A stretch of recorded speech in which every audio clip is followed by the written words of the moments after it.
ஒரு ஆண் வந்து பாத்தீங்கன்னா பல பெண்களோட சுத்துறது, ஒரு பெண் பல ஆண்களோட சுத்துறது, இந்த கலாச்சாரம் தான் வேணான்னு சொல்றாங்க. அதாவது காதல் அப்படிங்கிறது வந்து பாத்தீங்கன்னா உணர்வு சம்பந்தப்பட்டது. காமம் என்பது உணர்ச்சி சம்பந்தப்பட்டது. இது மாறி வரக்கூடாது. இந்த மாறி வந்துச்சுன்னா தான் அங்க அசிங்கமாயிடும். 2K கிட்ஸ் சிலர் வந்து பாத்தீங்கன்னா, சிலர், பலர் இல்ல, சிலர் அவர் தவறாக நடந்து கொள்கிறார்கள். மற்றபடி காதல் என்பது ரொம்ப புனிதமானது. ஆனா அதுக்காக நீ தாலி கட்டு, நீ இங்கே இது வந்து இது பண்ணு அப்படின்னு சொல்றது அது தவறு தான். சோ காதல்ல ஜாதி மதத்தை பார்த்தா சார் காதலிக்க முடியும்? ஜாதி மத மொழியை எல்லாம் கடந்ததுதான் காதலடி. நல்லா சம்பாதிக்கிறானா, நல்லா வேலைக்கு போறானா, ஆள் பார்க்க பர்சனாலிட்டியா இருக்கானா, இப்படி பார்த்து பெண்கள் காதலுக்குள்ளார வராங்க. ஆண்கள் எப்படி போறாங்க, பெண்ணு நல்லா அழகா இருக்காளா, செம பிட்டிடா மச்சான். நிறைய பேர் ஆனா இப்போ லிவ் இன் ரிலேஷன்ஷிப்ல இருக்காங்களே சார், அது மிகப்பெரிய தவறான கலாச்சாரம். ஆனா லிவிங் டுகெதர் இருந்து ஒரு பையன் பிறந்துடுறான், ஒரு பொண்ணு பிறந்துடுறாங்க, ஒரு குழந்தை பிறப்பு இருக்கு. அப்ப அந்த குழந்தை எங்க போய் நிற்கும்?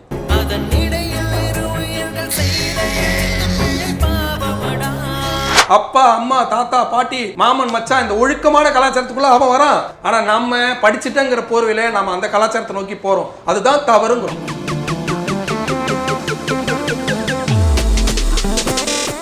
விசில் நேயர்களுக்கு வணக்கம். நான் ஐஸ்வர்யா சுகுமாரன். இன்றைய நேர்காணல நம்ம கூட வாழ்வியல் ஜோதிடர் சீதா சுரேஷ் அவர்கள் இணைஞ்சிருக்கிறாரு. சார் வணக்கம் சார். வணக்கம்மா. சரி, சமீப காலமாகவே லவ்வர்ஸ் 2 பேரும் ஜோடியாக இருந்தாலே இந்த ஒரு குரூப் வந்து கிளம்பி இருக்கு. இல்லை இந்த மாதிரி ஒன்னாலாம் போகக்கூடாது, ஒன்றா நடக்கக்கூடாது, ஒன்றா நீங்கள் சுற்றக்கூடாது, இல்லைனா கல்யாணம் பண்ணிக்கோங்க, கல்யாணம் பண்ணிட்டு நீங்கள் எங்கே வேணா போங்க, லவ்வர்ஸாக சுற்றக்கூடாது. குறிப்பாக வட மாநிலங்களில் இந்த மாதிரி ஒரு குரூப் கிளம்பி இருக்கு. இப்போ வேலண்டைன்ஸ் டே வேற வரப்போகுது. ஸோ வேலண்டைன்ஸ் டேனாவே என்ன வாங்கலாம் அப்படின்னு யோசிக்கிறத தாண்டி என்ன பண்ண காத்திருக்கிறாங்களோ அப்படின்ற இன்னொரு பக்கம் யோசிக்க ஆரம்பிச்சிருக்கிறாங்க. ஸோ உண்மையிலே அந்த மாதிரி சுத்தக்கூடாதா, இன்னும் எங்க கலாச்சாரமே கெடுது அப்படின்ற மாதிரிலாம் பேசுறாங்க. அதாவது காதல் என்பது அந்த காலத்துல இருந்து, மனித இடம் தோன்றிய காலத்துல இருந்து காதல்ன்றது இருக்கு. ஆணுக்கும் பெண்ணுக்குமானது வந்து பார்த்தீங்கன்னா, ஆணை பெண்ணுக்காகவும் பெண்ணை ஆணுக்காகவும் தான் இறைவன் படைச்சார். அதனால அந்த காதல் என்பது இருக்கு. காதலை கொண்டாடுவது தவறு ஒன்றும் இல்லை. ஆனா அந்த கொண்டாடுறதுல தவறா போயிடக்கூடாதுங்கிறதுக்கு தான் இங்க வாதம். எப்படின்னா, ஒரு ஆண் வந்து பாத்தீங்கன்னா பல பெண்களோட சுத்துறது, ஒரு பெண் பல ஆண்களோட சுத்துறது, இந்த கலாச்சாரம் தான் வேணான்னு சொல்றாங்க. அந்த மாதிரி இருக்கிற தனம் தான் வேணான்னு சொல்றாங்களே வழிய மற்றபடி காதல் தினத்தை கொண்டாடக்கூடாது அப்படின்றதுனால அந்த வேலண்டைன்ஸ்ங்கிற ஒரு ஃபாதர் தான் இதை அறிவிச்சாரு. உலகம் ஃபுல்லா அன்புக்காக கொண்டாடப்பட்டது தான் இந்த காதல். அதாவது காதல் அப்படிங்கிறது வந்து பாத்தீங்கன்னா உணர்வு சம்பந்தப்பட்டது. காமம் என்பது உணர்ச்சி சம்பந்தப்பட்டது. இது மாறி வரக்கூடாது. இந்த மாறி வந்துச்சுன்னா தான் அங்கே அசிங்கமாயிடுது. அதே மாதிரி தனக்கான ஜோடியை தேர்ந்தெடுக்கும் போது அவர்கள் தெளிவான பார்வையோடு தேர்ந்தெடுக்கணும். ஒரு ஆண் ஒரு பெண்ணை தேர்ந்தெடுக்கும் போதும் சரி, ஒரு பெண் ஒரு ஆணை தேர்ந்தெடுக்கும் போதும் சரி, அவர்கள் தெளிவான பார்வையோட காதலை தேர்ந்தெடுக்கணும். எனக்கு இந்த ஆண் சரியா வரணும், எடுத்தோடனே ஒரு இன்ஃபாக்சேஷன், ஒரு லவ் சொல்றது, இந்த இடம் ஒரு ஃபோன் இன்னொருத்தர்கிட்ட பேசுறது, இந்த ஒருத்தர்கிட்ட பேசுறது, அதுதான் தவறுன்றோம். இந்த 2K கிட்ஸ் சிலர் வந்து பார்த்தீங்கன்னா, சிலர், பலர் இல்லை, சிலர் அவர் தவறாக நடந்து கொள்கிறார்கள். மற்றபடி காதல் என்பது ரொம்ப புனிதமானது. அந்த காதல் அந்த காலத்திலிருந்து சரி, எந்த காலத்திலும் சரி, மிக சரியே. காதல் தவறு ஒன்றும் இல்லை. ஆனால் காதல்ங்கிற போர்வையில ரொம்ப சுத்தி அசிங்கமாகி நாளைக்கு வந்து வாழ்க்கையை கெடுத்துக்காதீங்க அப்படின்னு சொல்றாங்க. ஆனா அதுக்காக நீ தாலி கட்டு, நீ இங்கே இது வந்து இது பண்ணு அப்படின்னு சொல்றதும் அது தவறு தான். புரியுதா? அதுக்கான தயார் அவங்க வரணும். இங்கே தாலி கட்டு சுத்தாத. இப்போ உண்மையா காதலி, உண்மையா வாழு, புரியுதா? உண்மையா உனக்கு கல்யாணம் பண்ணிக்கிற மாதிரி நீ தயார்படுத்திக்கோ. இப்போ ஒரு பொண்ணை காதலிக்கிற ஒரு ஆணுன்னா அவங்க வீட்டில் ஏற்றுக்கிறதுக்கு உனக்கு என்ன, நீ தகுதியை வளர்த்துக்கணும். அதே மாதிரி இப்போ ஒரு பெண் வீட்டில் ஆணை ஏற்றுக்குள்ள என்ன தகுதியை வளர்த்துக்கணும், ஒரு ஆண் வீட்டில் பெண்ணை ஏற்றுக்குள்ள என்ன தகுதியை வளர்த்துக்கணும். அப்படி போங்க. அந்த உண்மையான காதல் ஜெயிக்கும். தனக்கு தகுதியானவங்களை தேர்ந்தெடுத்தா விவாகரத்து எதிர்காலத்தில் வராது. அப்போ அந்த காதலர் தினம் கொண்டாடுவது தவறு ஒன்றும் இல்லை. இங்கே 2 பக்கமும் தப்பு இருக்கு. ஒரு பக்கம் இவங்களும் வந்து என்ன பண்றாங்க, கண்ணா பண்ணான்னு சுத்திட்டு இருக்காங்க, காதலை தப்பா பண்றாங்க. காதல் என்பது புனிதமானது, அதுல மாற்று கருத்தே இல்லை. ஒழுங்கா தனக்கு ஏற்ற ஜோடியை தேர்ந்தெடுத்து அவரை மட்டும் லவ் பண்ணும். அதே மாதிரி அந்த ஆணை மட்டும் லவ் பண்ணு, அந்த பெண்ணை மட்டும் லவ் பண்ணும். மாற்றி லவ் பண்ணாத கெடுத்துக்காது. அது ஒண்ணு. ரெண்டாவது வந்து இவங்களும் வந்து நீ போயிட்ட ரோட்ல போயிட்டா உடனே தாலி கட்டுன்னு சொல்றது வந்து அநாகரிகமான ஒரு செயல் தான். அது அவர் செய்யக்கூடாது. இங்க ஒரே விஷயம் என்னன்னா, காதல் புனிதமானது. அந்த காதலை முறையாக செய்யுங்க. அதே மாதிரி தவறா போகாதீங்க. அதே மாதிரி பொது வெளியில வந்து பாத்தீங்கன்னா ரொம்ப தப்பா வந்து நடந்துக்கிறது, அதாவது 4 செவத்துக்குள்ள நடந்துக்கிற விஷயத்த வந்து பொது வெளியில நடத்தினா அதுக்கு என்னத்துக்கு அது? அப்ப காதலிக்கும் போது காதல் மட்டும்தான் வரணும், அங்க உணர்வு மட்டும்தான் இருக்கணும், அந்த உண்மை மட்டும்தான் இருக்கணும். அந்த உண்மை வந்தால் அவங்க வாழ்க்கை காதல் மிக சரியாக இருக்கும். அதே சமயத்தில் கல்யாணத்துக்கு அப்புறம் பார்த்தீங்கன்னா, உண்மையாலுமே வந்து பார்த்தீங்கன்னா கல்யாணத்துக்கு அப்புறம் வந்து மனைவி கிட்ட எப்படி நடந்துக்கணும் அப்படின்னு தெரியாது. இவன் தப்பா வாழ்றான். இங்க பிரச்சனை அதுதான். அப்ப காதலை காதலாகவும் கல்யாணத்தை கல்யாணமாகவும் நீ டிசைட் பண்ணினா உன் வாழ்க்கை சுகமாக இருக்கும். அந்த மாற்று கருத்தே இல்லை. அதனால காதலர் தினத்தை, இது காதலர் தினம் உலக மக்கள் எல்லாருக்கும் பொதுவானது. அது கிறிஸ்தவராக இருக்கலாம், இந்துவாக இருக்கலாம், எந்த மதத்தை சார்ந்தவர்களாக இருக்கலாம், எல்லாருக்கும் பொதுவானது. ஆனால் உண்மையான காதலை வெளிப்படுத்துங்க, உண்மையாக காதலிங்க, உண்மையாக வெற்றி பெறுங்க, காதல் தினத்தை சிறப்பாக கொண்டாடுங்க. உங்கள் வாழ்க்கையிலையும் ஜெயிப்பீங்க, காதலையும் ஜெயிப்பீங்க. சார் தகுதியை வளர்த்துக்கணும் அப்படின்னு சொல்லியிருந்தீங்க. ஆனால் இங்கே தகுதியே வந்து ஜாதி மதம் இதெல்லாம் தான் தகுதி அந்த லிஸ்ட்ல வருது. ஸோ காதலில் ஜாதி மதத்தை பார்த்தா சார் காதலிக்க முடியும்? நீங்கள் ஒரே ஒரு விஷயம் மட்டும் புரிந்து கொள்ளுங்க, உங்களுடைய தகுதியே ஃபஸ்ட்டு வளர்த்துக்கோங்க. வளர்த்துக்கிட்டா அங்கே ஜாதி மதங்கிறது அடிபட்டு போயிடும். இல்லை அதுவே ஜாதி மதம்ன்றதே ஒரு தகுதியாக பார்க்குறாங்களே. இல்லை அது வராது, நீங்கள் மேக்ஸிமம் அது வராது. நீங்கள் ஃபஸ்ட்டு தகுதியை வளர்த்துக்கோங்க. தகுதி அவங்க என்ன நினைக்கிறாங்களோ அதை விட பல மடங்கு மேலே போய் நில்லுங்க. பணம் இருந்தா அப்ப ஜாதி முதல்லாம் பார்க்க மாட்டாங்கன்றீங்களா? பணத்துக்காக நான் சொல்லவே இல்லை. இங்க பணம் என்பது வேற. பணம் என்பது நான் பணத்துக்காக சொல்லவே இல்லை. பணத்தை விட உன்னுடைய தகுதி, ஸ்டேட்டஸ், உன்னுடைய தகுதியை நீங்க வளர்த்துக்கோங்க. புரியுதா? இப்ப ஒரு பெண், புரியுதா, ஒரு பெண் வந்து ஒரு ஏழை பெண், இந்த பையன் நல்லா பணக்கார பையன் என்ன பண்றான், லவ் பண்ணோன்னே அந்த பொண்ணை வேணும்னே நீ இன்ஜினியரிங் படி, நீ அதை படி இதை படினா அந்த தகுதியை வளர்த்துடுறான். தகுதியை வளர்க்கும் போது ஈக்குவல் ஆயிடுது. தகுதி, படிப்பு தகுதி, அந்தஸ்து தகுதி, வேலைவாய்ப்பு தகுதி, நாளைக்கு எதிர்காலத்தில் நல்லா ஜெயிச்சிருவாங்கிறது தகுதி. நீ தகுதியை வளர்த்துக்கும் போது உன்னுடைய காதல் கண்டிப்பாக வெற்றி அடையும். அதே மாதிரி நீ தகுந்த மாதிரி தான் நீ தேர்ந்தெடுக்கணும். நீ வந்து காதலிக்கும் போது வெறும் கெமிஸ்ட்ரி ஒர்க் அவுட் ஆயிடுச்சு அப்படின்னு மட்டும் காதலை தேர்ந்தெடுக்க கூடாது.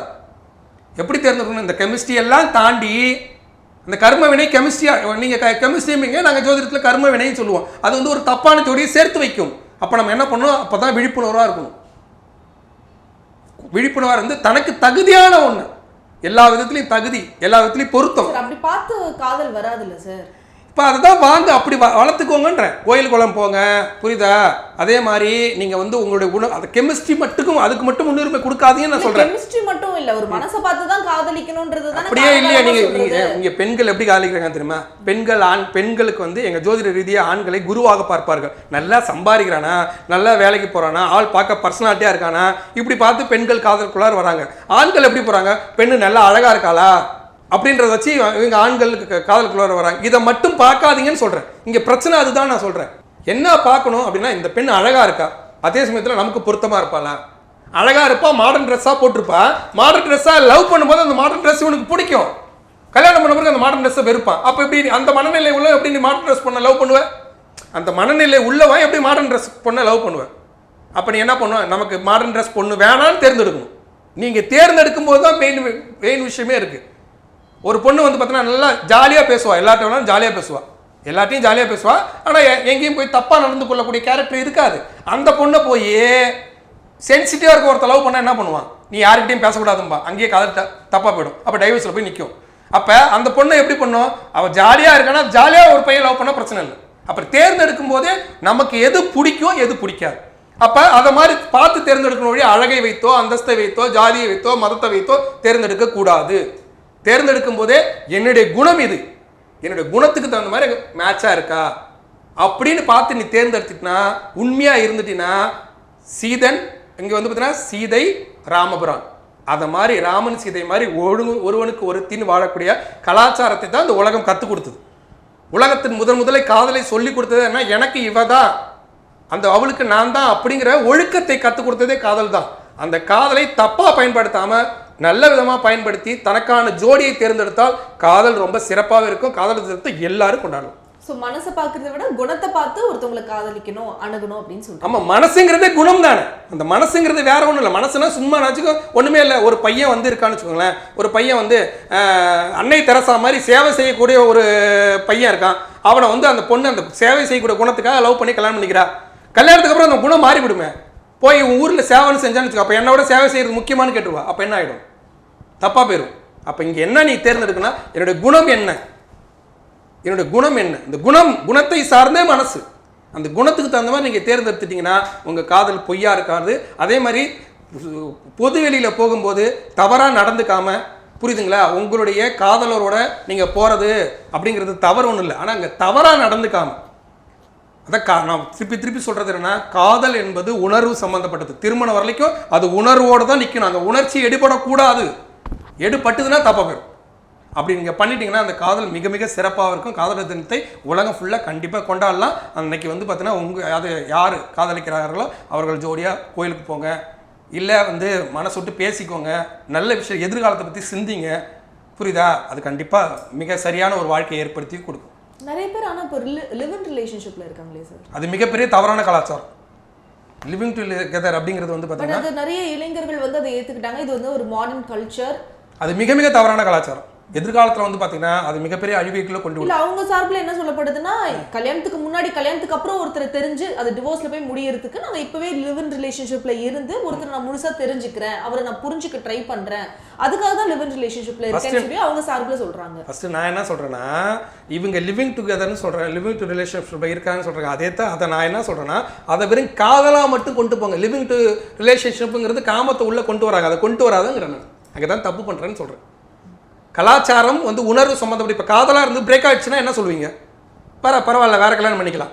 ஆனால் லிவிங் டுகெதர் இருந்து ஒரு பையன் பிறந்துடுறான், ஒரு பொண்ணு பிறந்துடுறாங்க, ஒரு குழந்தை பிறப்பு இருக்குது. அப்போ அந்த குழந்தை எங்கே போய் நிற்கும்? நான் சொல்கிறது புரியுதுங்களா?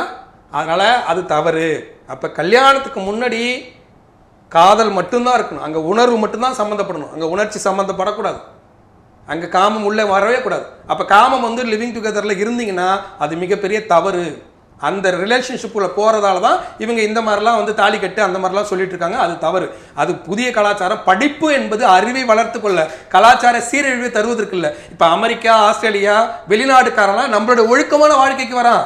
அவன் தனித்தனியாக இருந்தான், ஒரு அப்பா ஒரு அம்மா, இவங்களுக்கு பிடிக்கல அவங்க வேற கல்யாணம் பண்ணிட்டாங்க, அவங்களுக்கு பிடிக்கல அவங்க வேற கல்யாணம் பண்ணிட்டாங்க. இந்த கலாச்சாரத்துக்குள்ளே இருந்தான். இப்போ வந்து நம்மளோட கலாச்சாரத்துக்கு வரான். அப்பா அம்மா தாத்தா பாட்டி மாமன் மச்சான், இந்த ஒழுக்கமான கலாச்சாரத்துக்குள்ளே அவன் வரான்.